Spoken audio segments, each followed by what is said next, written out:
पदों की भर्ती के लिए जो टेस्ट हो रहे हैं वो तकरीबन अपने आखिरी मरहले में पहुंच चुके हैं। केपीके में टोटल 7 डिवीजन्स हैं, जिसमें से ज़्यादातर डिवीजन्स में टेस्ट हो चुके हैं, कुछ में हो रहे हैं और आइंदा आने वाले हफ्ते में भी हो रहे हैं। हज़ारा और एक दो और डिवीजन रह गए हैं कि जिसमें टेस्ट होना बाकी हैं। काफ़ी लोग कमेंट्स में भी पूछ रहे होते हैं और मोबाइल के ज़रिए भी व्हाट्सएप पर रब्ता कर रहे होते हैं कि सारे सवालात बहुत मुश्किल हैं और शायद आउट ऑफ सिलेबस आ रहे हैं। तो आपके लिए गुजारिश ये है कि ऐसा बिल्कुल नहीं है।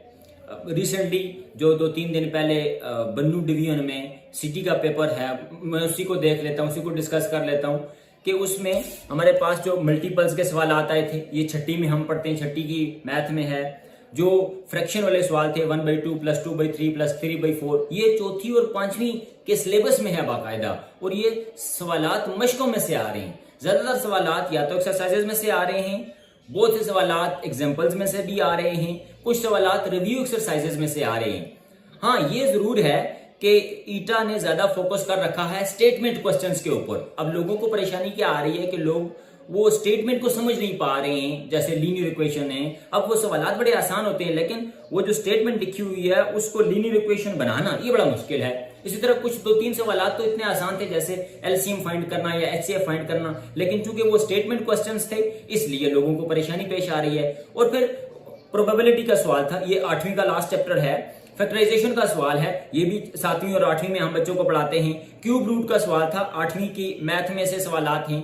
परसेंटेज का सवाल छठी में भी बच्चे पढ़ते हैं, 7वीं में भी, 8वीं में भी।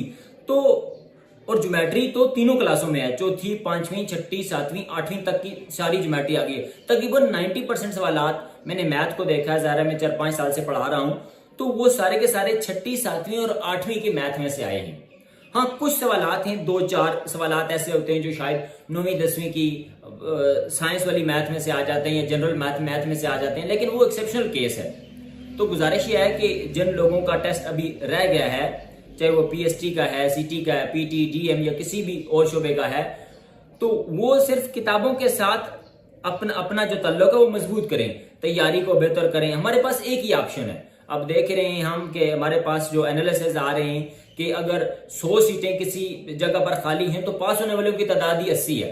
तो ये बात तो समझ लेनी चाहिए कि अगर जो बंदा स्क्रीनिंग टेस्ट में पास हो रहा है तो यकीनन वो मुस्तकिल तौर पर उसकी अपॉइंटमेंट हो जाएगी, क्योंकि यकीनन अगले टेस्ट आसान हो जाएंगे। और कंप्यूटर बेस्ड टेस्ट सुना है कि आसान हो रहे हैं, और उसके बाद तो फिर सिर्फ डॉक्यूमेंट्स की वेरिफिकेशन रह जाती है।